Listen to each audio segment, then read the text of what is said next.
قوة إلا بالله العلي العظيم. لا حول ولا قوة إلا بالله العلي العظيم. لا حول ولا قوة إلا بالله العلي العظيم. اللهم ارحمنا بالقرآن واجعله لنا إماما ونورا وهدى ورحمة. اللهم ذكرنا منه ما نسينا، علمنا منه ما جهلنا، وارزقنا تلاوته آناء الليل وأطراف النهار، واجعله لنا حجة يا رب العالمين. اللهم افتح لنا فتوح العارفين، وارزقنا فهم النبيين، واجعلنا من عبادك الصالحين والمتقين يا رب العالمين. Kita sambung di mana?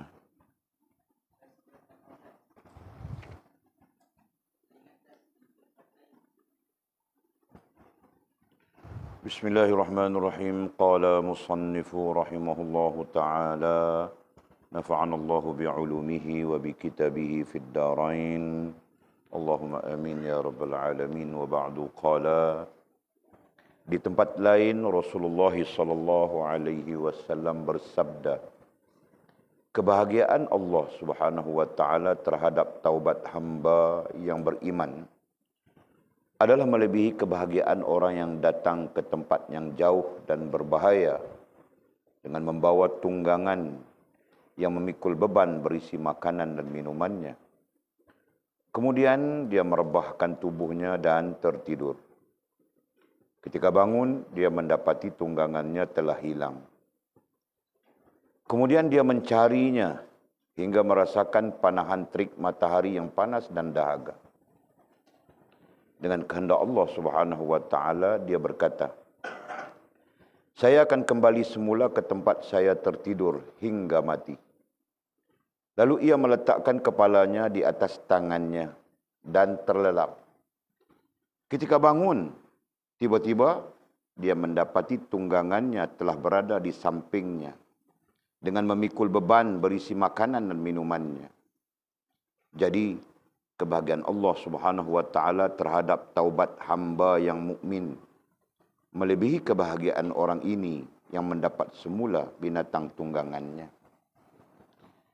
Diriwayatkan dari Al-Hasan bahwa ia berkata, ketika Allah Subhanahu wa taala mengampuni Nabi Adam alaihi salam, para malaikat mengucapkan tahniah kepadanya.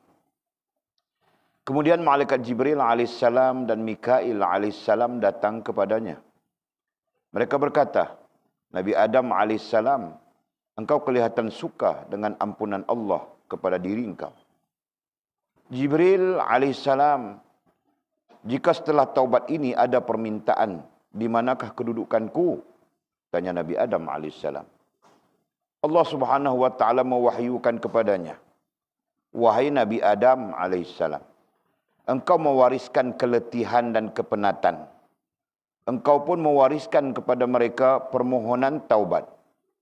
Di antara mereka yang memohon kepadaku, aku akan menyambutnya. Hai Nabi Adam alaihissalam, aku mengumpulkan orang-orang yang bertaubat di dalam kubur mereka sebagai orang-orang yang senang dan bergembira. Selain itu, doa mereka dikabulkan. Rasulullah sallallahu alaihi wasallam bersabda, Allah Subhanahu wa taala menghulurkan tangannya dengan ampunan kepada orang yang berbuat jahat pada malam hari hingga siang. Kepada orang yang berbuat jahat pada siang hari hingga malam, hingga ketika matahari terbit daripada arah terbenamnya. Huluran tangan merupakan kiasan, yakni kinayah daripada permohonan taubat. Orang yang memohon itu berada di belakang yang menerima. Jadi betapa banyak penerima yang bukan pemohon dan tiada pemohon selain penerima. Dalam beberapa hadis lain, Rasulullah sallallahu alaihi wasallam bersabda seperti berikut. Kalau kamu tahu semua kesalahan hingga mencapai langit, kemudian kamu menyesal, nescaya Allah mengampuni kamu. Ada seorang hamba yang mengerjakan perbuatan dosa, lalu dimasukkan ke dalam syurga. Seorang sahabat bertanya, bagaimana boleh terjadi demikian ya Rasulullah? Baginda menjawab, di hadapan Tuhan ia bertaubat hingga ia masuk syurga. Penembusan dosa ialah penyesalan. Orang yang bertaubat daripada perbuatan dosa adalah seperti tidak berdosa. Diriwayatkan bahawa seorang berkulit hitam dari Habsyi berkata, "Ya Rasulullah sallallahu alaihi wasallam, saya pernah mengerjakan perbuatan-perbuatan keji. Bolehkah saya bertaubat?" "Boleh," jawab Rasulullah sallallahu alaihi wasallam. Ia berpaling tetapi kembali lagi dan bertanya, "Ya Rasulullah sallallahu alaihi wasallam, apakah dia, yakni Allah Subhanahu wa taala, melihat saya ketika saya mengerjakan perbuatan-perbuatan keji itu?" "Ya," jawab baginda lagi. Orang itu pun menjerit sekuat-kuatnya hingga ruh keluar dari tubuhnya. Dalam hadis lain diriwayatkan bahawa ketika Allah Azza wa Jalla melaknat Iblis, Iblis meminta tangguh. Lalu Allah Subhanahu wa taala memberinya tempoh hingga ke hari kiamat. Iblis berkata, "Demi keagunganmu, pasti aku mengeluarkan, yakni keimanan dari hati anak Adam selama ada ruh di dalamnya." Allah Subhanahu wa taala berfirman, "Demi keagungan dan kemuliaanku, aku akan menghalangnya dengan taubat selama ada ruh di dalamnya." Rasulullah sallallahu alaihi wasallam bersabda, kebaikan itu menghapuskan keburukan seperti air menghilangkan kotoran. Dari Sa'id bin Musayyib, Sa'id ibnu Musayyib rahimahullahu ta'ala, diriwayatkan bahawa telah turun firman Allah Subhanahu wa ta'ala, "A'udzubillahi minasyaitonir rajim. Fa innahu kana lil awwabina ghafura." Maka sesungguhnya dia adalah Maha Pengampun bagi orang-orang yang bertaubat. Surah Al-Isra ayat 25. Ayat ini turun berkenaan seorang lelaki yang berbuat dosa lalu bertaubat. Setelah itu ia mengerjakan lagi perbuatan dosa dan kemudian bertaubat. Al-Fudail berkata bahawa Allah Subhanahu wa taala berfirman, "Sampaikanlah kabar gembira kepada orang-orang yang berdosa bahawa jika mereka bertaubat, aku akan menerima taubat mereka. Ingatkanlah orang-orang yang berbuat kebaikan, yakni siddiqun, bahawa jika aku mencampakkan keadilanku, nescaya aku mengazab mereka." Abdullah bin Umar berkata, yang mengingat kesalahan yang menyusahkan, lalu hatinya merasakan takut kerananya, nescaya dihapuskan kesalahan-kesalahan itu. Diriwayatkan bahawa seorang nabi di antara para nabi melakukan perbuatan dosa. Lantas Allah Subhanahu wa taala mewahyukan kepadanya, "Demi keagunganku, kalau engkau mengulanginya, nescaya aku mengazabmu." Ia berkata, "Tuhanku, engkau ialah Tuhan, engkau ialah engkau, yakni Tuhan, dan aku adalah hamba, dan aku adalah, yakni manusia. Aku adalah aku, yakni manusia. Demi keagunganmu, jika engkau tidak memelihara diriku, nescaya aku mengulanginya." Allah Subhanahu wa taala lantas memelihara dirinya. Ada seorang lelaki bertanya kepada Ibnu Mas'ud tentang dosa yang menyusahkannya. Apakah dia boleh bertaubat darinya? Ibnu Mas'ud berpaling darinya. Namun setelah itu, ia menoleh lagi kepadanya. Ibnu Mas'ud melihat orang itu mengalirkan air mata. Lantas Ibnu Mas'ud berkata, "Syurga memiliki 8 buah pintu yang semuanya biasa terbuka dan tertutup kecuali pintu taubat. Kerana di situ ada malaikat yang menjaganya agar tidak tertutup. Jadi beramallah dan jangan berputus asa." Di kalangan Bani Israel terdapat seorang hamba Allah yang berusia 20 tahun. Lalu ia berbuat maksiat selama 20 tahun. Pada suatu hari, ia melihat wajahnya di cermin. Lalu kelihatanlah uban pada janggutnya. Disebabkan hal itu, dia bersedih. Kemudian dia berkata, Tuhanku, aku taat kepadamu selama 20 tahun. Lalu bermaksiat kepadamu selama 20 tahun juga.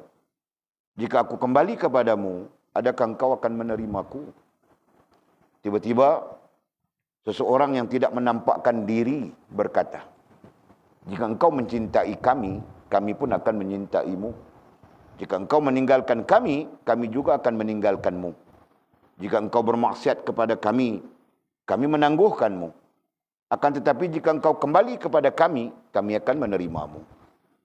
Ibnu Abbas radhiyallahu taala anhu meriwayatkan bahawa Rasulullah sallallahu alaihi wasallam bersabda, apabila hamba bertaubat, Allah Subhanahu wa taala akan mengampuninya. Dia akan meninggalkan penjagaan selama mereka tertulis sebagai orang-orang yang mengerjakan keburukan.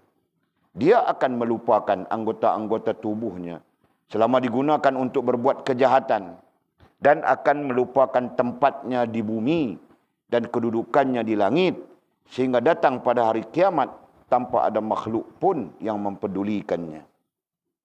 Diriwayatkan dari Sayyidina Ali bahawa Nabi Muhammad SAW bersabda, tertulis di sekitar Arash pada 4,000 tahun sebelum penciptaan makhluk, sungguh aku maha pengampun kepada orang-orang yang bertaubat, beriman, beramal saleh, dan kemudian mendapat petunjuk. Ketahuilah, taubat daripada dosa-dosa besar dan dosa-dosa kecil secara langsung adalah fardu ain. Ya, marking satu paragraf itu. Jika dosa-dosa kecil dilakukan secara terus-menerus, ia akan menjadi dosa besar. Nah, semuanya marking ya. Allah Subhanahu wa taala berfirman, A'udzubillahi minasyaitonir rajim. Walladzina idza fa'alu fahishatan aw zalamu anfusahum dzakarullaha fastaghfaru lidzunubihim.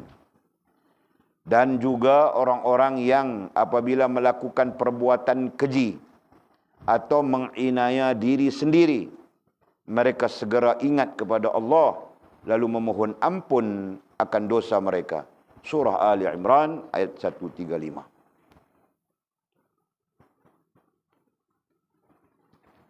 Okey, sepanjang kita baca tadi, nah, tidak perlu huraian-huraiannya, ayatnya saja boleh faham sudah. Nah, jadi kita tanya saja, di mana yang kita tidak faham sepanjang kita baca tadi?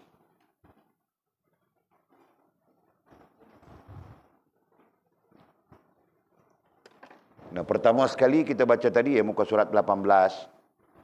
Nah, di sana musannif Al-Imam Ghazali rahimahullah ta'ala mendatangkan kisah. Ya. Dan kisah ini sebenarnya lebih kepada majaz, lebih kepada kiasan. Bahawa Allah Subhanahu wa ta'ala sangat suka.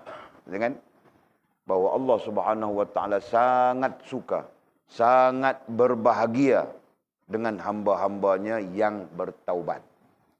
Nah, itu kan kiasan seorang yang musafir membawa bebanan, membawa membawa kenderaan tunggangan, di belakang tunggangan itu penuh dengan bebanan, barang makanan dan sebagainya.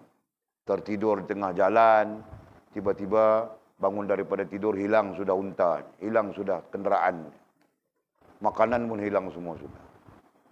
Dengan nah, betapa berduka citanya dia. Mencari ke sana, mencari ke sini, pusing dia sana, pusing sini. Nah, sampai dia frust sudah, kecewa sudah dia. Dia pun, biarlah aku patah balik tempat aku tertidur tadi, katanya. Nah, dia patah balik, jumpa tempat tertidur tadi, dia pun apa ya, dia fikir biar mati di sinilah. Gitu kan? Tidur dia. Apabila terbangun, nah dilihat untanya ada semula di situ. Penuh dengan bebanan makanan. Nah, macam mana gembiranya dia? Kan? Nah, begitulah gembiranya Allah Subhanahu wa ta'ala. Begitulah sukanya Allah Subhanahu wa ta'ala terhadap orang yang bertaubat. Jadi dhabitnya apa? Dhabit kisah itu sebagai majaz, ya, majaz ataupun kiasan bagi menggambarkan Allah Subhanahu wa ta'ala sangat suka kepada hamba-hambanya yang bertaubat. Jelas sudah. Ya. Okey, lain di mana yang perlu dihuraikan? Nah, sebab itu Walid berkasih tahu sudah kan, kitab ini Walid bukan mau apa ya, mau satu persatu. Kitab ini Walid baca saja sebenarnya. Contohnya Walid mulakan malam ini. Nah, nanti ke depan pun Walid baca saja, terus baca. Tanpa henti. Kecuali, ada persoalan, saya tidak paham di sini. Di mana kau tidak paham, kau perlu baca dulu. Nah, apa bangkit? Muka surat? Muka surat 15. 19, okey. Orang yang memohon itu, gitu kah? Gitu kah? Nah, kau kena ambil dari sini, Pak.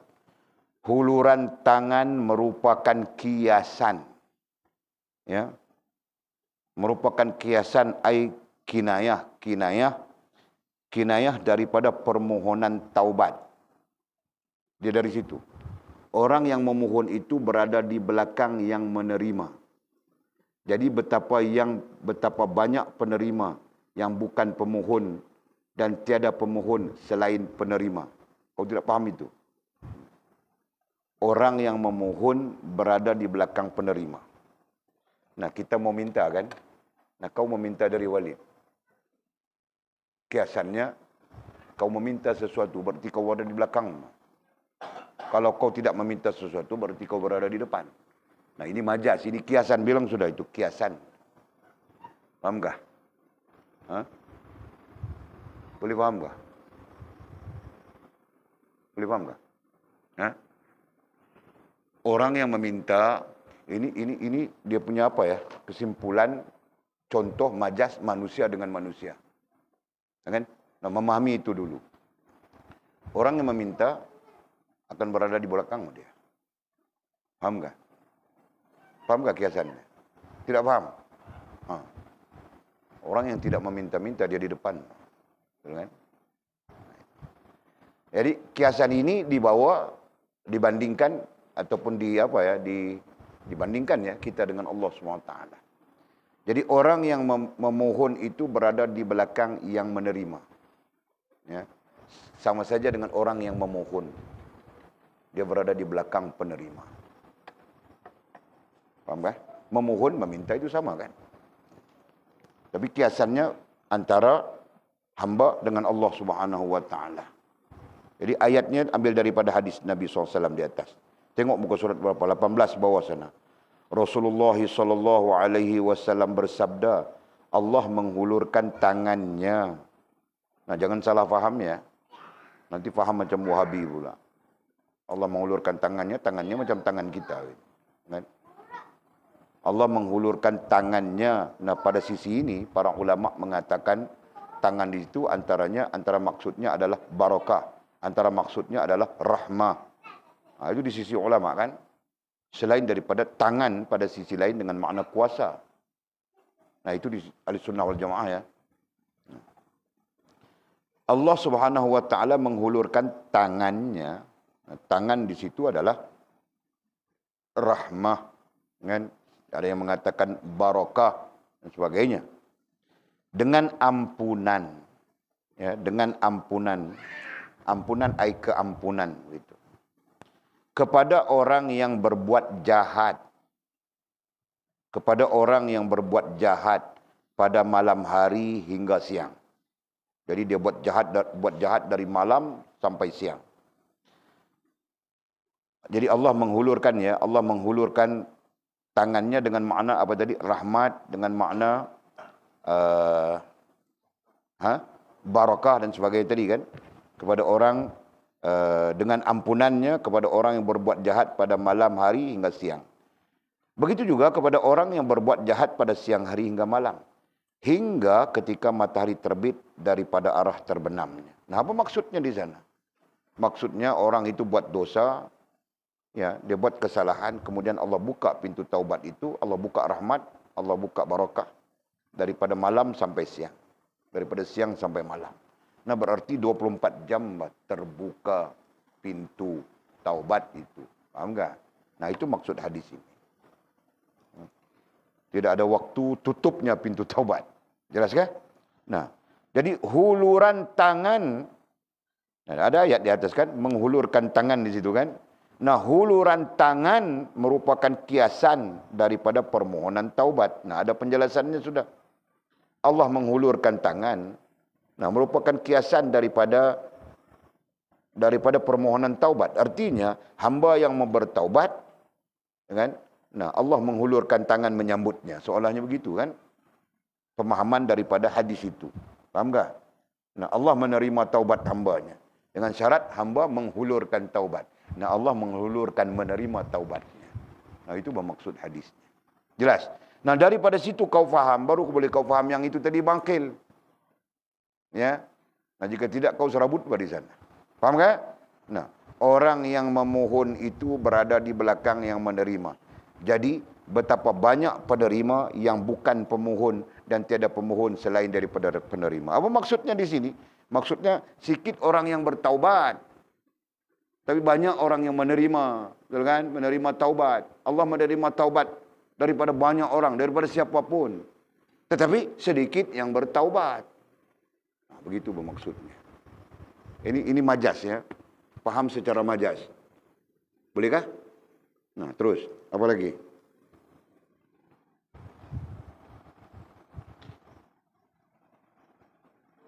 Hah? Muka surat 20. Baca ayatnya.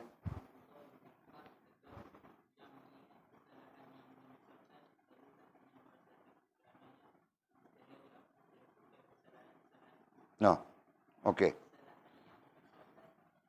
Okey, Abdullah bin Umar radhiyallahu taala anhu berkata, yang mengingat kesalahan yang menyusahkan lalu hatinya merasakan takut kerananya, nescaya dihapuskan kesalahan-kesalahan itu. Nah, ini hadis ini terkait dengan taubat juga. Jadi maksudnya yang mengingat kesalahan yang menyusahkan kemudiannya bertaubat. Maksudnya di sana yang mengingat kesalahan dan memahami bahawa kesalahan itu nanti menyusahkannya. Ada kan? Ini hadis Abdullah bin Umar. Hadis ini sahih.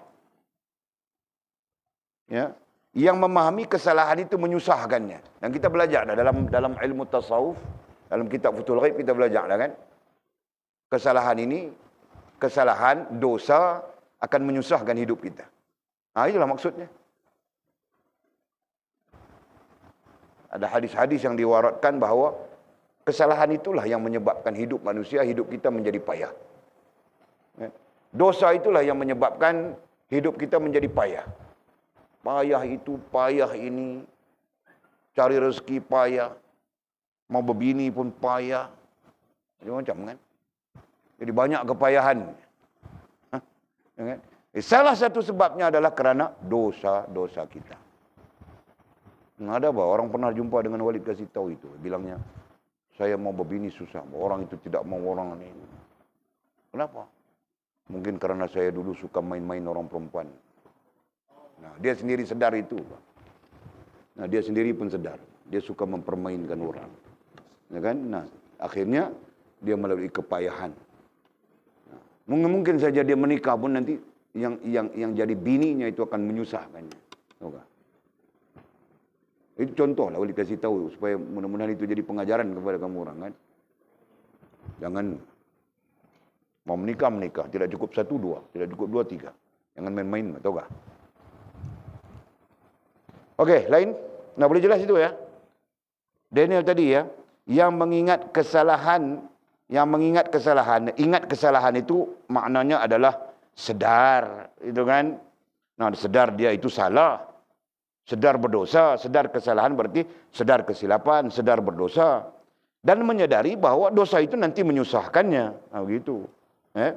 Lalu hatinya merasa takut kerananya. Jadi dia pun rasa takut dengan dosa itu. Nescaya dihapuskan kesalahan-kesalahan itu. Dihapuskan, diampunkan.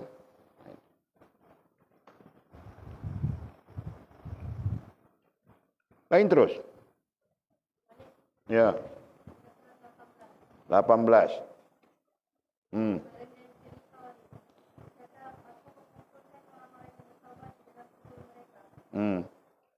Terus baca.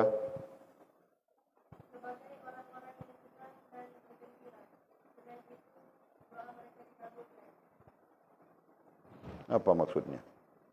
Jadi kau tanya apa? Kau tanya tentang itu saja kah? Okey.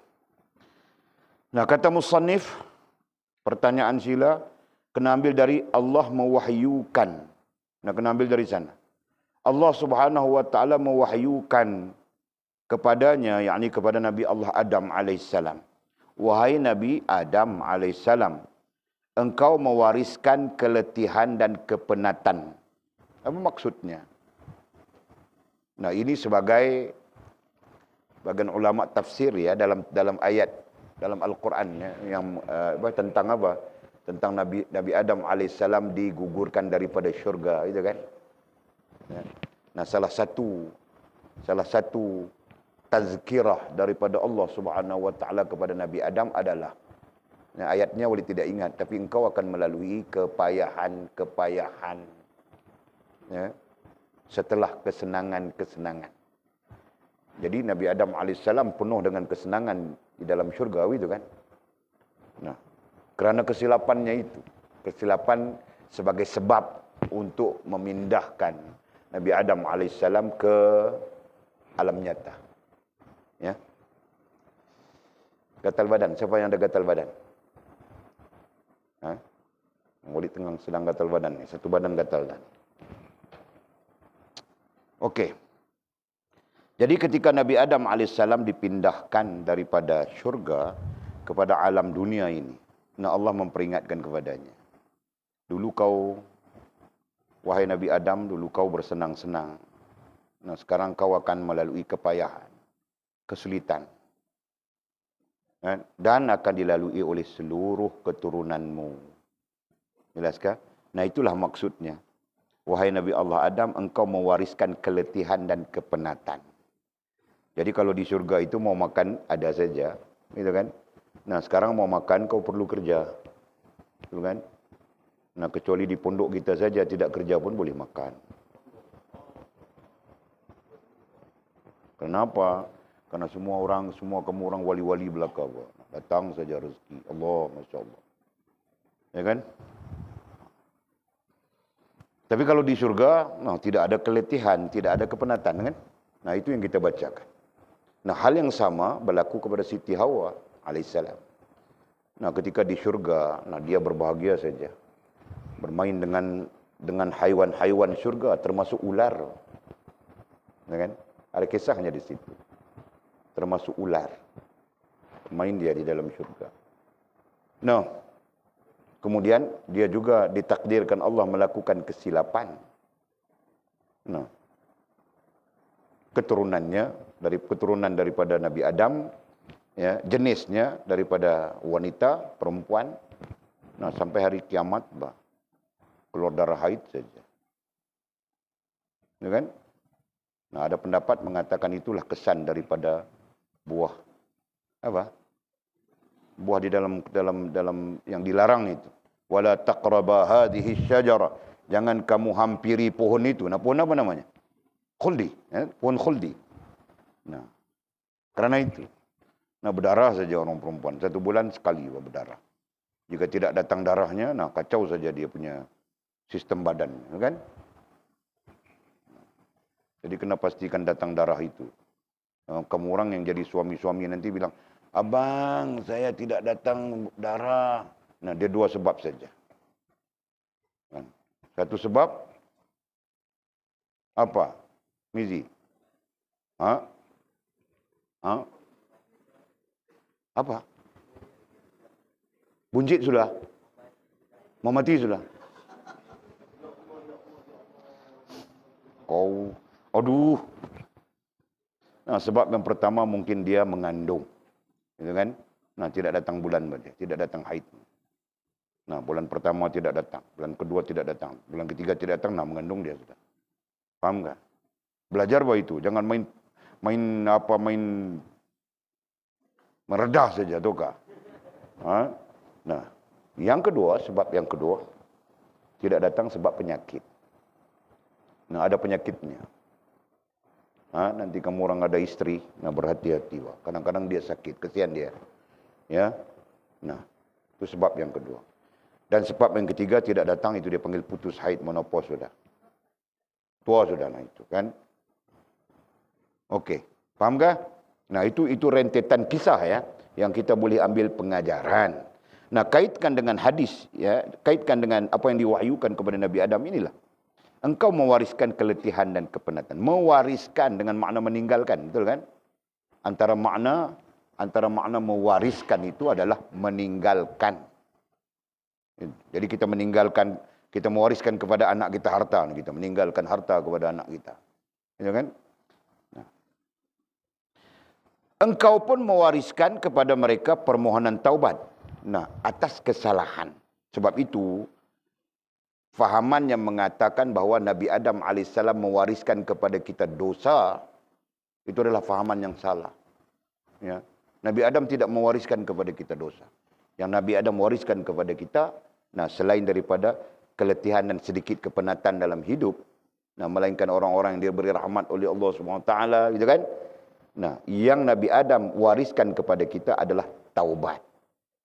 Taubat itu satu sifat besar, satu sifat mulia, ya, yang Allah Subhanahu wa taala titipkan kepada Nabi Allah Adam alaihissalam supaya dititipkan kepada keturunannya. Jelaskah? Nah, itu.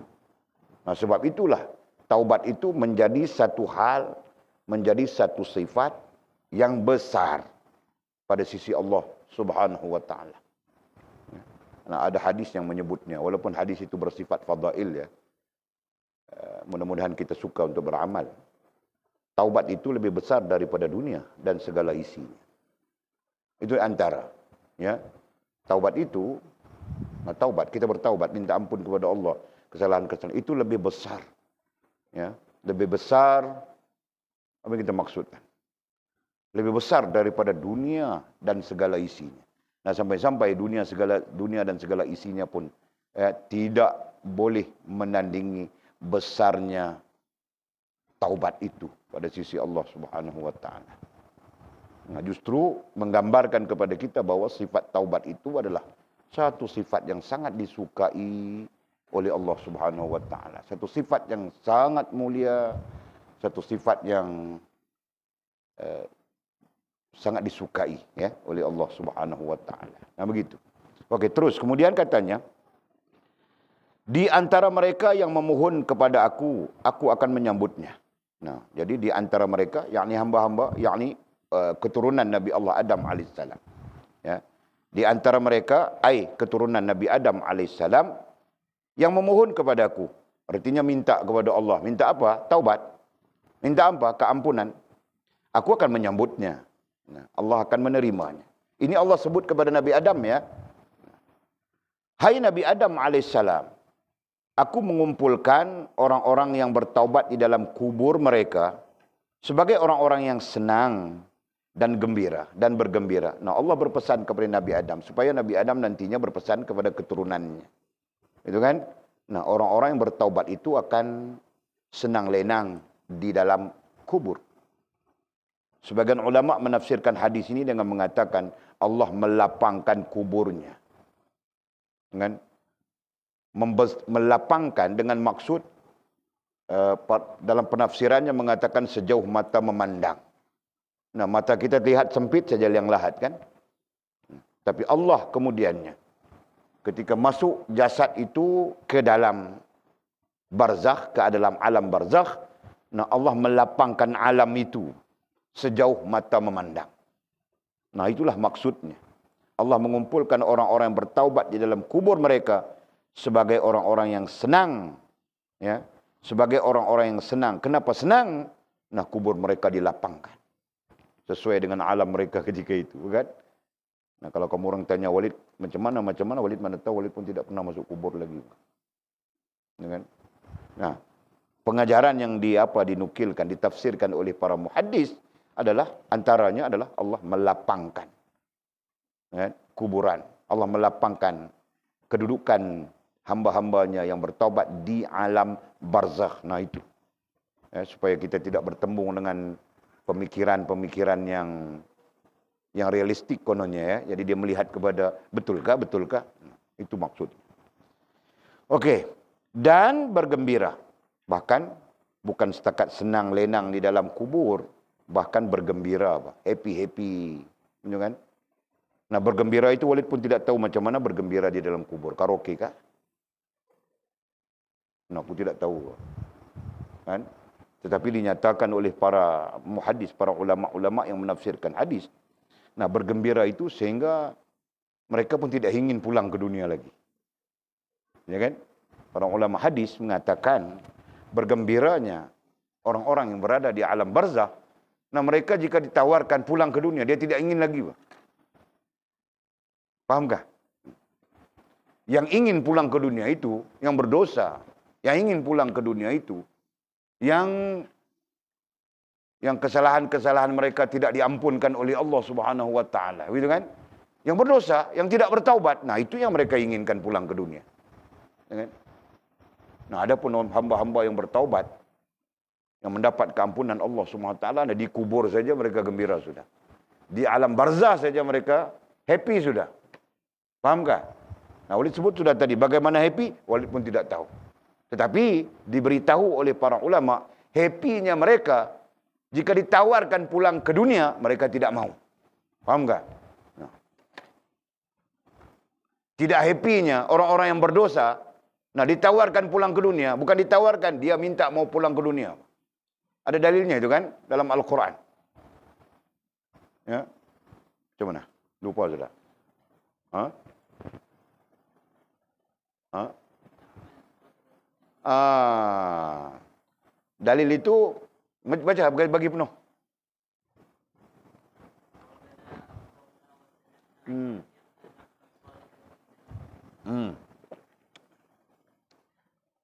Betul. Baca lagi sekali. Rabbana absarna. Wahai Tuhan kami, hari ini kami tengok sungguh. Nampak tak? Wasami'na. Kami dengar. Farji'na na'amal salihan. Antarlah kami pulang ke dunia. Untuk kami buat amal yang baik. Inna muqinun, sungguh kami telah yakin. Para ulama tafsir mengatakan ini terkait akhirat dan alam barzakh. Lihat saja. Tafsir As-Sawi. Ya, khususnya tafsir As-Sawi. Jalalain As-Sawi. Menyebutnya begitu. Okey. Terus, apa lagi tadi? Selain itu, doa mereka dikabulkan. Nah, itu kan? Kau punya pertanyaan di situ, Kak? Nah, selain itu, doa mereka dikabulkan. Apa maksud doa mereka dikabulkan? Nah, ini terkait dengan orang yang bertaubat. Ya. Nah, Allah berpesan kepada Nabi Adam alaihissalam, ya, doa orang-orang yang bertaubat itu dikabulkan. Faham Makil? Nah, Makil adalah tawabin. Orang bertaubat sampai digelarkan dengan tawabin. Nah, kita belajar sudah dari segi maqamat kan. Tawabin dengan makna orang-orang yang ataupun ahli taubat. Nah, begitu. Nah, jadi orang-orang yang ahli taubat ini doa mereka dikabulkan. Berarti salah satu sebab terkabulnya doa, tidak tertolaknya doa adalah kerana kita adalah ahli tawabin. Kerana kita adalah ahli taubat. Faham Angkel? Jadi taubat saja. Taubat saja. Dulu-dulu kesalahan semua taubat saja. Sekarang kita perbetulkan saja. Tidak mau lagi buat kesalahan-kesalahan. Yang namanya salah, yang namanya dosa tidak mau lagi. Ya, penuh dengan istighfar saja mulut kita. Astaghfirullahalazim, astaghfirullahalazim, astaghfirullahalazim. Nah, begitu kan? Nah, sentiasa istighfar saja. Kan? Bukan sentiasa main game.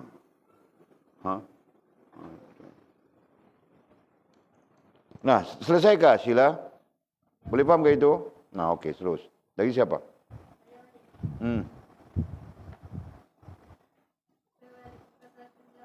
Kau surat 19 terus.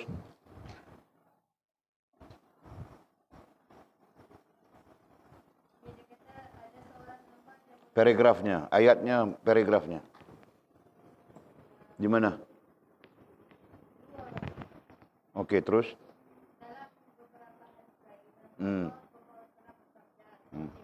Hmm.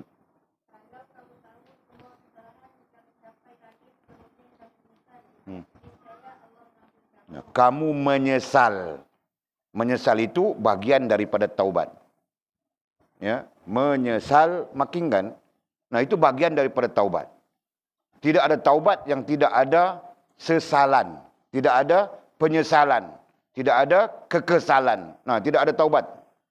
Nah, taubat itu diiringi, nah bersertanya diiringi seiringan, nah terserah kita, beserta dengan taubatmu, beserta dengan istighfarmu, itu kan contohnya, nah penyesalan.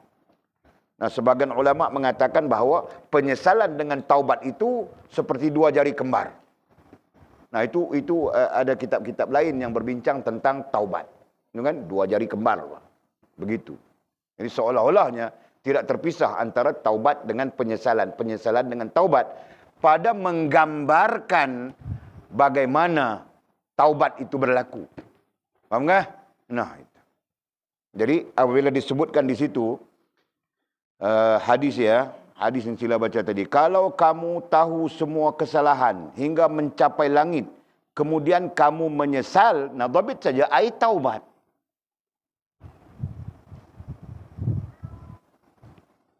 Nah, Allah nescaya Allah mengampuni kamu.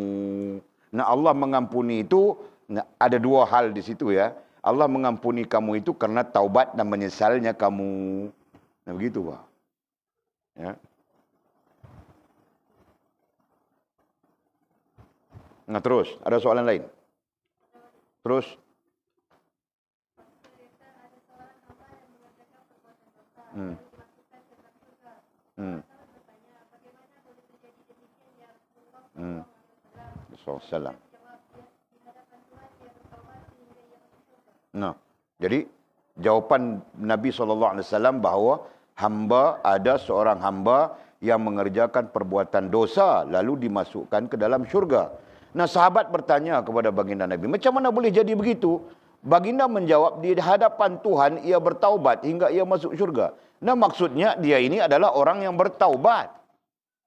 Ya, di hadapan Tuhan ia bertaubat. Maksudnya mudah saja, di hadapan Tuhan artinya dia sentiasa menyedari.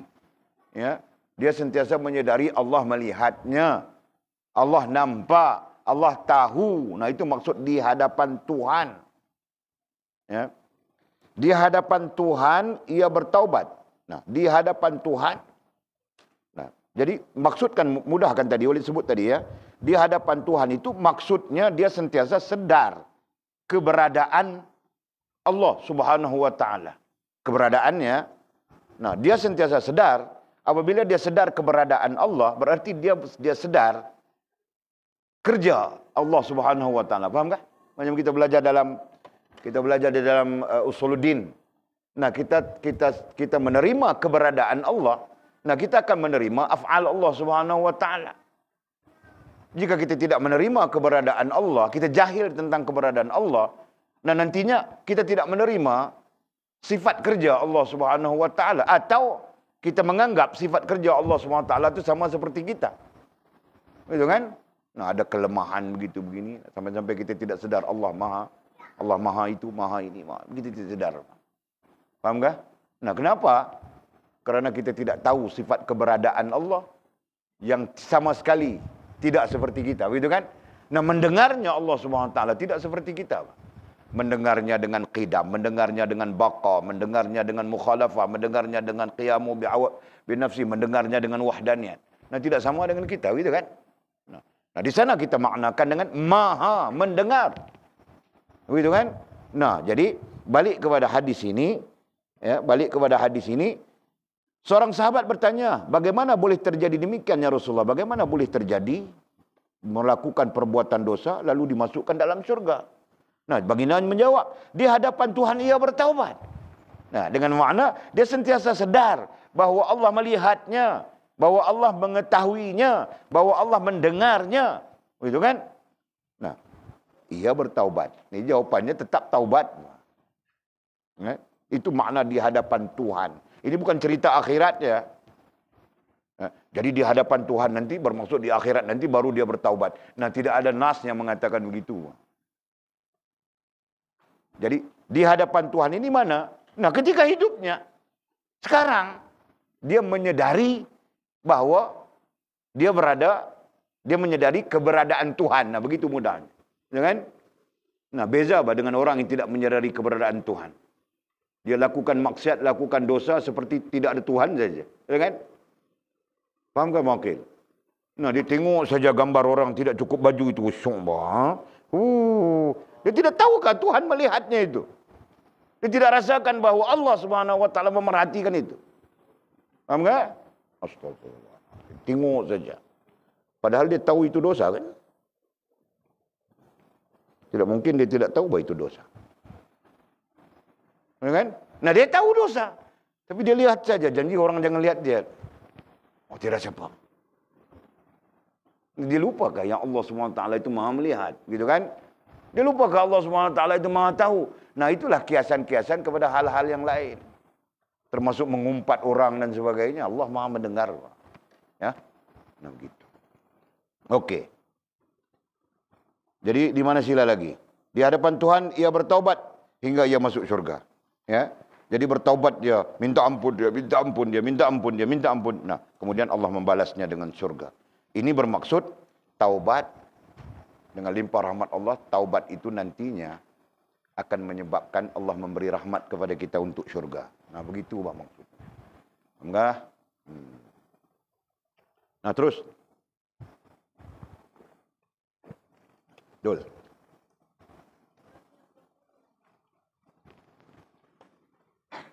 Muka surat. Muka surat 20. Di mana? Nah, baca.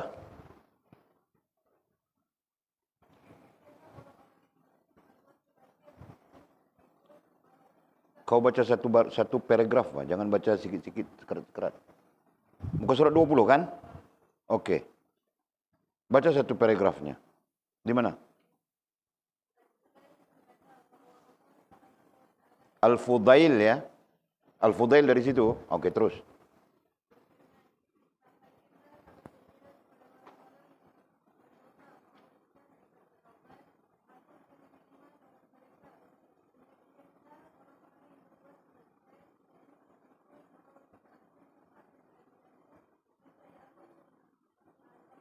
Nah, jadi tidak pahammu di sana bahawa aku mencampakkan keadilanku, gitu kan?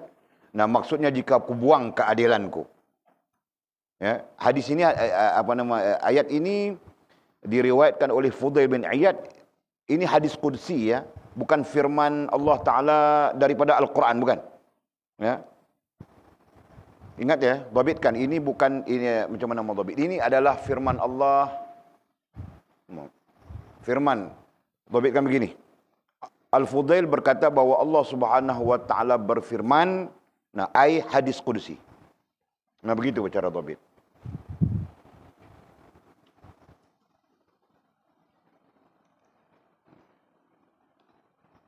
Jadi yang menjadi permasalahan pada paragraf ini adalah ingatkanlah orang-orang yang berbuat kebaikan. Bahawa yakni orang-orang yang berbuat kebaikan kemudian yakni siddiqun. Nah, siddiqin pada dasarnya adalah maqamat, betul kan? Kita bincang sudah, pada dasarnya adalah maqamat. Jadi perkataan siddiqin di sini bukan bermaksud kebaikan. Bermaksud orang yang benar-benar melakukan kebaikan. Ya. Ini penterjemah, ini kesilapan penterjemah. Yang sepatutnya dia tidak mendatangkan istilah siddiqin di situ. Ya. Nah, perkataan yang sewajarnya adalah orang yang benar-benar berbuat kebaikan. Bahawa jika aku mencampakkan keadilanku, nescaya aku mengazab mereka. Maksudnya kalau aku buang keadilan. Ya, maksud pada sisi hadis qudsi ini, nah jika aku buang keadilan. Aku di situ Allah SWT kan. Nah, jika aku buang keadilan, semua kena azab. Maksudnya begitu. Faham kan? Kenapa? Karena semua berdosa saja.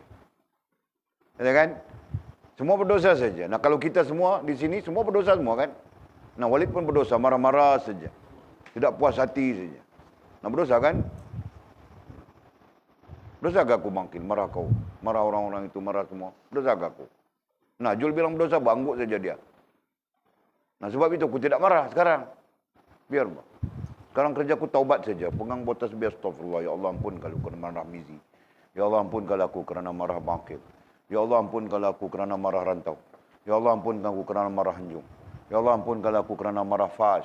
Ampun kalau aku kerana marah Atul. Ampun kalau aku kerana marah Lina. Nah, aku minta ampun saja hari-hari, Bang. Nah, aku tidak marah lagi, Bang.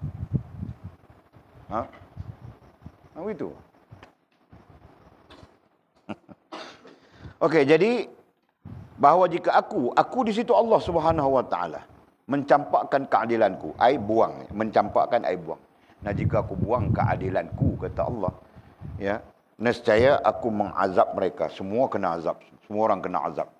Kenapa? Karena semua orang buat dosa, begitu kan? Tapi Allah Maha Adil. Allah tidak mencampakkan keadilannya kerana adil itu adalah bagian daripada dirinya, bagian daripada zatnya, begitu kan? Allah tidak mencampakkan. Kerana adil Allah Subhanahu Wa Taala itulah. Nah, Allah Subhanahu Wa Taala mengampunkan sekalipun dosa kita seperti buih di lautan, gitu kan? Nah, hadis itu kita baca sudah hadis tentang itu sebelumnya. Sekalipun dosa kita seperti buih di lautan, nah diampunkan oleh Allah Subhanahu Wa Taala. Di mana kita baca tadi hadisnya? Ya. Sekalipun dosa kita seperti buih di lautan. Mana ya? Itu. Muka surat berapa? Muka surat 19. Nah, tengokkan saja. Kalau kamu tahu semua kesalahan hingga mencapai langit. Nah, kesalahan itu mencapai langit. Maksudnya besar kesalahan kita sampai mencapai langit. Sebahagian daripada muhadis menafsirkan seluas langit. Nah, bumi itu kecil saja kan? Bumi itu kecil saja. Seluas langit. Langit luas bangkil, kau tahu kah? Kenapa langit luas? Kerana di bawah langit itulah segala planet-planet, betul kan? Kan? Betul kan bangkil? Kau faham kan ni? Aku mau cerita sains ini. Pasti kau tahu bangkil. Nanti kau mengajar orang, kau cerita sains-sains ini, tahu tak? Ini contoh saja ya, aku pun tidak tahu mau lukis-lukis. Katakan ini langit, Pak, ini. Dari sini sampai sini langit. Luas lagi. Itu kan? Nah, planet ini planet-planetnya, Pak. Antara satu planet kepada satu planet. Ini planet-planet kan? Nah, ini boleh lukis sama besar saja. Ini planet-planetnya. Paham tak? Katakan ini bumi. Ini bumi. Kan? Katakan ini Zuhal, ini bla bla bla bla, walaupun tidak tahu namanya. Mustari, macam-macam planet namanya. Kamu orang tahu kan? Nah, ini bumi. Contoh saja ini bumi. Ini planet bumi. Nah, daripada banyak planet, ini langitnya. Jadi langit itu besar kan? Bumi kecil. Di bawah, bumi berada di bawah, di dalam satu langit. Nah, ada 7 lapis langit. Ini satu lapis saja yang kutunjukkan ini. Contoh ya. Bukan itu langit ya, contoh. Nah, menggambarkan bahawa langit Allah Subhanahu Wa Taala itu sangat luas, sangat besar. Nah, andai dosamu melangit. Ya kan? Itu ceritanya itu. Yang kita baca tadi mana? Nah, kalau kamu tahu semua kesalahan hingga mencapai langit. Nah, melangit kita bilang begitu kan? Ada kitab yang diterjemahkan dengan melangit bahasa Melayu. Ya. Kalau kamu tahu semua dosamu hingga melangit katanya. Nah, itu terjemahan. Ya. Kemudian kamu menyesal, ai taubat. Nescaya Allah mengampuni kamu. Nescaya Allah akan mengampunkan dosa. Nah, tidak hebat, tidak agung ke Allah Subhanahu Wa Taala. Maha agung Allah Subhanahu Wa Taala sampai demikian dosa hambanya diampunkan. Ya kan? Ada lagi perbincangan dalam hadis yang mengatakan itu kerana umat Muhammad. Nah, itu lebih-lebih lagi, Pak. Kan? Dalam kitab Mishkat, Al-Mishkatul Maswabi, Al-Mishkatul Anwar, maaf ya. Dalam kitab Mishkatul Anwar karya Imam Ghazali juga. Nah, beliau mendatangkan hadis tentang keampunan besar daripada Allah Subhanahu wa taala bagi orang yang bertaubat adalah kerana rahmatnya baginda Nabi kita Muhammad sallallahu alaihi wasallam. Subhanallah. Nah, itu. Okey. Jadi siapa yang bertanya tadi?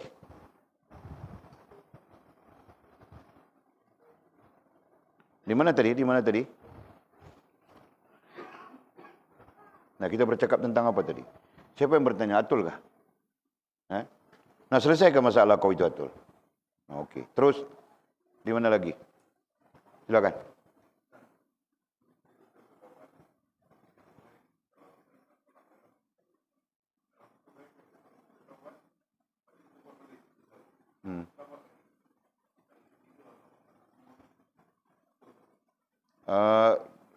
Perbincangan dalam Futhul Ghaib lebih bersifat tarik. Ya, lebih bersifat tarik. Bersifat tarik ni maksudnya seperti dasar lah, seperti dasar. Jangan banyak-banyak kali. Jangan kita buat mengulangi dosa yang sama banyak kali. Takut Allah SWT nanti tak menerima taubat kita. Kan? Jadi itu kita katakan tarik ataupun kita katakan dasar ataupun prinsip. Jadi prinsipkan kepada diri kita macam tu. Contohnya begitulah. Adapun dalam kitab-kitab pencerahan mengatakan banyak mana dosa lagu mana berdosa pun kita duk bertaubat, Allah Subhanahu wa taala terima. Selagi mana kita ada penyesalan, ada rasa menyesal. Jangan kita berseronok. Itu isu dia. Isu dia kita berseronok dengan dosa tu. Seronok dengan dosa itulah yang menyebabkan kita tidak rasa menyesal. Itu poin dia di situ. Jadi apakah Futhul Ghaib tak betul? Tak betul. Betul dalam konteks prinsipnya. Kan? Tapi dalam konteks pencerahan tetap rahmat Allah Subhanahu wa taala itu luas, tetap rahmat Allah Subhanahu wa taala itu lebih besar. Kan?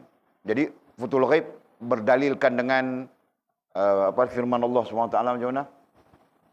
Innal ladzina amanu thumma kafaru thumma amanu thumma kafaru thumma zdadu kufran lam yakunillahu liyaghfira lahum wa la liyahdiyahum sabila. Futhul Ghaib berpegang dengan dalil itu. Sesungguhnya mereka beriman, kemudian mereka kufur, kemudian beriman lagi, kemudian kufur lagi, ya kan? Jadi berulang-ulang begitu. Summazdadu kufran, kemudian kami tambah kekufuran mereka, kata Allah, ya. Lam yakunillahu liyaghfira lahum, nescaya Allah tidak akan mengampunkan dosa mereka, wala liyahdiyahum sabila, dan tidak akan memberi petunjuk kepada mereka. Jadi, dalil inilah yang dipegang melalui Futhul Ghaib Syekh Maulana Syekh Abdul Qadir Jalani rahimahullah ta'ala pada menggambarkan dasar itu tadi. Jadi sekurang-kurangnya bila kita pegang prinsip itu, kita berjaga-jaga. Ya kan? Berbanding dengan kita tak ada prinsip. Hari ini manusia hidup tak ada prinsip. Prinsip bertuhan tak ada, prinsip beragama tak ada. Ya kan? Prinsip kehambaan tak ada. Jadi hidup tu macam dunia dia punya. Itu yang terjadi. Ya kan? Bila hidup dalam keadaan sebegitu, dunia dia punya, so dia akan buat sesuka hati apa yang dia nak buat. Tanpa rasa bersalah, tanpa rasa berdosa. Ya? Tanpa rasa Allah melihatnya, tanpa rasa Allah mengetahuinya. Itu keadaannya. Jadi, bagusnya Futhul Ghaib ni, dia menjadikan itu sebagai kita punya jalan dan prinsip. Begitu. Itu kaedah, ya? Itu satu pendekatan para ulama sebenarnya. Jadi ulama yang mendidik ini dia kena atur macam tu. Kita ada prinsip dan kita berdiri dengan prinsip itu. Rebah, kita bangkit balik dengan prinsip tu. Kalau tak ada prinsip, rebah tak tahu nak bangkit. Bangkit, teraba-raba. Tak tahu nak buat apa. Dia begitu. Boleh clear tu? Okey. Alhamdulillah. Terus, ada pertanyaan lain? Ada lagi? Confuse di mana? Sila, terus. Muka surat? Okey, baca.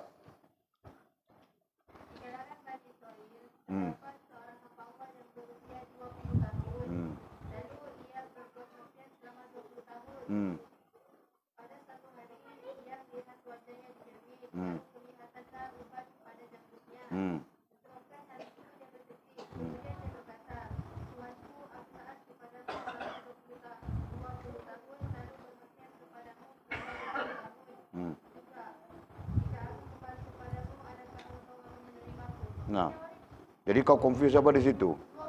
Nah, 20 campur 20. Berarti 40 tahun lah. Masalahnya apa?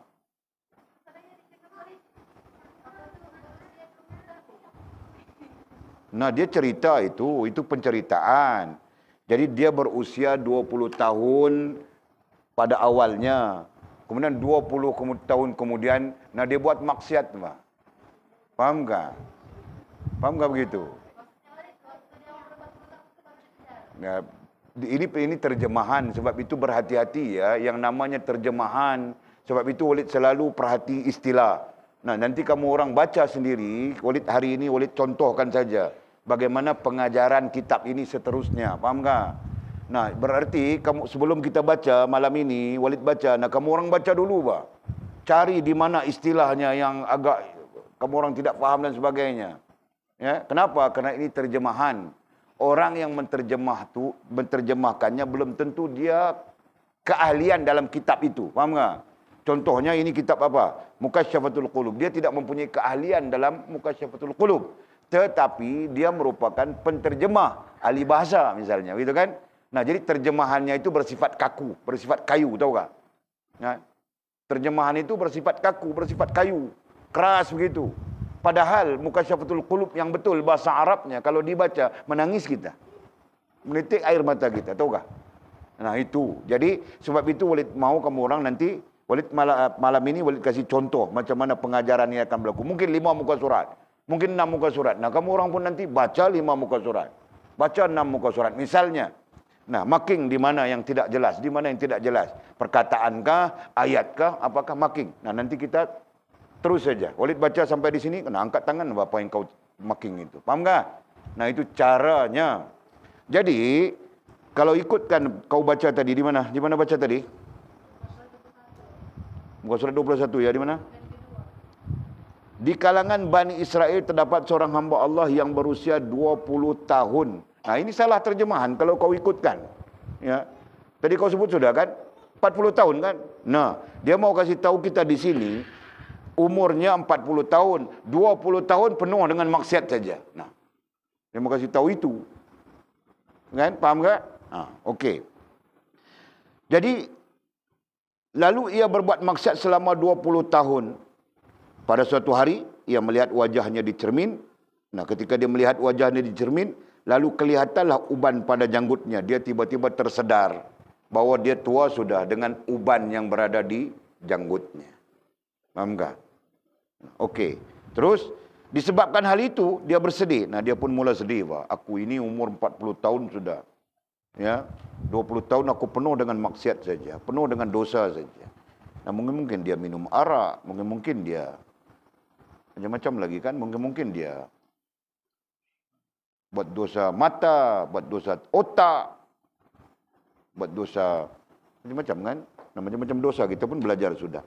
Okey. Kemudian dia berkata. Nah, dia pun berkata. Nah, kata itu dalam arti kata yang lain sedar. Kan? Dalam arti kata yang lain, nah, terasa sedar dia. Tuhanku, aku taat kepadamu selama 20 tahun, lalu bermaksiat kepadamu selama 20 tahun. Ya, 20 tahun juga. Jika aku kembali kepadamu, adakah engkau akan menerimaku? Nah, dia tertanya-tanya begitu, Pak. Ya. Nah, tidak mungkin wujudnya tertanya-tanya seperti ini tanpa ada kesedaran, betul kan? Nah, kita pun tertanya-tanya tentang dosa kerana kesedaran. Jika tidak ada kesedaran, kita tidak mungkin bertanya-tanya, kan? Syok saja dengan dosa itu, betul kan? Orang yang tidak solat. Nah, jika ada kesedaran, baru dia rasa berdosa atau tidak solat. Tetapi ramai yang tidak solat, apakah mereka rasa berdosa? Bahkan bertanya-tanya pun tidak, betul kan? Ini contoh. Okey. Jadi, tiba-tiba seseorang tidak menampakkan diri berkata. Nah, ketika dia tertanya-tanya begitu, nah kesedaran itu kan, kesedarannya begitu, nah tertanya-tanya dia, tiba-tiba seseorang yang tidak menampakkan diri berkata, dia terdengar suara, tidak menampakkan diri, tidak terdengar siapapun. Ya. Jika engkau mencintai kami, katanya, kami pun akan mencintai. Jika engkau meninggalkan kami, kami juga akan meninggalkanmu. Jika engkau bermaksiat kepada kami, kami menangguhkanmu. Ya, jika engkau bermaksiat kepada kami, kami menangguhkanmu. Nah, itu ayat Itu kalimat yang perlu dimaking sebenarnya. Ya. Jika engkau bermaksiat kepada kami, kami menangguhkanmu. Nah, apa menangguhkan? Tidak terus menghukum. Ya, tidak terus menghukum. Lalu apa? Diberi ruang untuk bertaubat. Nah, begitu. Nah, sebab itu orang buat maksiat tidak terus dihukum kan? Nah, dia diberi ruang untuk bertaubat. Untuk kembali kepada Allah Subhanahu wa taala, untuk meminta ampun, untuk menyesal dan sebagainya. Itu kan? Nah, begitu. Akan tetapi jika engkau kembali kepada kami, kami akan menerimamu. Nah, jika kembali kepada kami dengan ada rasa menyesal, nah kami akan menerimamu. Nah, jadi khilaf di kalangan pengkaji-pengkaji kitab ya. Jadi sebenarnya siapa yang bercakap? Ya kan? Dia terdengar suara. Siapa yang bercakap? Nah, itulah terkait dengan yang kita belajar sudah, terkait dengan komunikasi ruhaniyah, ya. Komunikasi ruhaniyah. Kita belajar sudah tentang itu. Ya, Allah bercakap dengan kita melalui ilham, ya. Nah, jadi komunikasi ruhaniyah ini konsep ya. Nah, Walid ulang-ulang saja, mudah-mudahan menambah maklumat, menambah pengetahuan ya. Komunikasi rohaniah ini berlaku apabila rohaniah kita bersih. Itu kan? Nah, jadi Allah Subhanahu wa taala ya berkomunikasi dengan kita di sini. Nah, kita di sini diri kita ya. Ini. Nah, lewat komunikasi itu kalau diri kita adalah rohaniah. Ini diri kita. Tapi dari Allah Subhanahu wa taala adalah lewat ilmu. Paham enggak? Lewat Indonesia. Kalau Melayu kata apa? Melalui. Ya. Allah Subhanahu wa taala berkomunikasi dengan kita melalui ilmu. Nah, ilmu inilah kemudian rohaniah kita. Boleh paham enggak macam ni? Nah, diri kita di sini.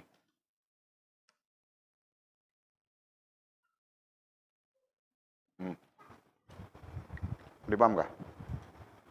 Kita bercakap tentang komunikasi rohani, okey? Nah, Allah Subhanahu wa taala berkomunikasi dengan kita melalui ilmu kepada rohaniah kita dan rohaniah kepada kita. Gunakan istilah kita ya. Jangan pakai kita, pakai diri.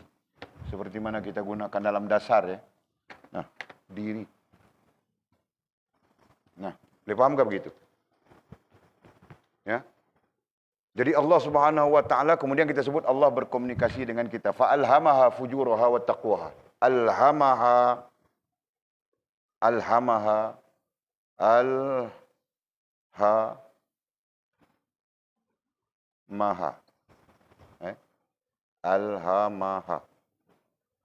Itu kan? Nah, kalau salah pun perhatikan. Nah, ilham. Jadi ilham itu rohaniah. Di rohaniah kita kan? Nah, rohaniah kita di sini. Ilham itu akan muncul di sini. Nah, di rohaniah kita, bagian daripada rohaniah. Ya. Allah berkomunikasi dengan akal kita, Allah berkomunikasi dengan hati kita. Nah, melalui apa? Melalui ilmu. Nah, jadi pertanyaan yang nanti timbul, suara siapa? Betul kan? Pertanyaannya nanti timbul, suara siapa? Nah, buka saja Fathur Rabbani, kita sedang belajar tentang ilmu memanggil kita. Betul? Ya. Fathur Rabbani, buka saja Fathur Rabbani. Siapa yang ada Fathur Rabbani? Buka Pak. Kita sedang bercakap tentang itu kan? Nah, ilmu memanggil kita. Ilmu memanggil kita. Ilmu, di sini ilmu. Nah, ilmu itu memanggil kita. Padahal, ini ya, sisi para ulama ya, sisi orang-orang kerohanian. Nah, ilmu, ada yang mengatakan bahwa ilmu itulah suara Allah Subhanahu wa taala, langsung maupun tidak langsung. Faham tak? Nah, kita di peringkat tinggi sudah, berani bercakap tentang suara Allah. Padahal Allah SWT tidak berhuruf, tidak bersuara apa cakapannya kan. Nah, kita mengatakan sebagai terjemahan untuk kita faham, gitu kan. Nah, betul kan? Betul kita bercakap tentang ilmu memanggil kita, betul kan? Nah, muka surat berapa kita bercakap tu Mizi? 6 Nah, muka surat 28. Dalam Fathur Rabbani, kita belajar bahawa ilmu memanggil kita. Betul? Nah, hakikatnya, ini yang kita maksudkan tadi. Allah Subhanahu Wa Taala berkomunikasi dengan kita. Mediumnya adalah ilham. Ya, mediumnya adalah ilham. Nah, kita bukan nabi, bah. Mau pakai medium wahyu, ya kan? Nah, mediumnya adalah ilham. Jadi melalui apa? Melalui apa? Nanti timbul melalui apa? Nah, pertama sekali melalui ilmu, ya. Kedua melalui rohaniah kita. Nah, disitulah berlakunya apa yang disebutkan sebagai ilham. Faham tak? Nah, bukan sesuatu yang sulit. Biasa saja, keadaannya biasa saja. Nah, contoh kita jumpa di sini. Nah, ini sebahagian daripada cerita-cerita yang kita boleh kaitkan dengan Allah Subhanahu Wa Taala berkomunikasi dengan hamba-hambanya yang bersih rohaniahnya. Nah, syarat kepada bersih rohaniah itu ilmu, kan? Betul kan? Nah, syarat kepada bersihnya rohaniah, kita belajar semua sudah, ilmu, betul? Nah, itulah. Sebagian yang lain mengatakan ilmu itu adalah lidah Allah. Walaupun istilah itu sangat syubha. Ya kan? Ilmu itulah suara Allah. Nah, itu sangat syubha, Pak. Jadi kita tidak wajar menggunakannya, melainkan dalam fahaman yang sangat jelas. Itu kan? Nah, itu.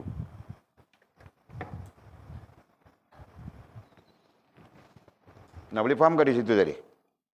Jadi, kalau timbul pertanyaan yang bercakap itu siapa? Nah, jadi kita jawab saja. Yang bercakap itu mungkin komunikasi Allah Subhanahu Wa Taala dengan hamba Allah Bani Israel ini melalui ilham. Ya kan? Nah. Terus ada lagi.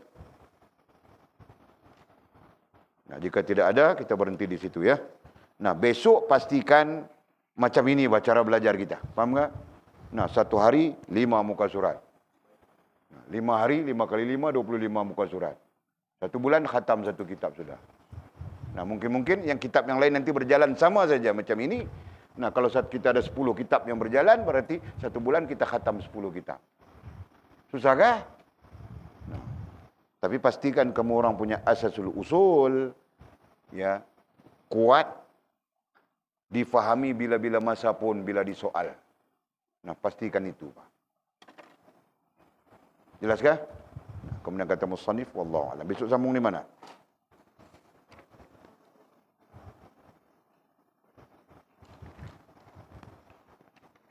Nah, besok kita sambung 23 kah? 22, okey. Wallahu a'lam. Nah, cara belajar ini kalau orang pergi ke Makkah, umrah, nak tengok saja di Masjid Nabawi. Ya, di Masjid Madinah, Masjid Nabawi. Nah, walaupun pengajian Wahabi, nah, tapi cara belajarnya begitu. Ya, murid yang baca kitab. Nah, sekarang Walid baca lagi. Okey? Sekarang Walid baca lagi. Mau tuntun kamu orang macam mana mau belajar bentuk yang sebegini. Nah, seminggu kemudian kamu orang yang akan baca kitab. Nah, Walid tidak baca, Pak. Walid tengok saja. Ha? Faham kah? Jadi bersedialah dengan persoalannya, permasalahannya apa, yang tidak fahamnya apa.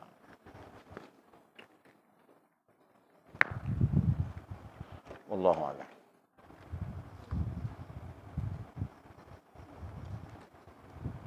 Habisnya?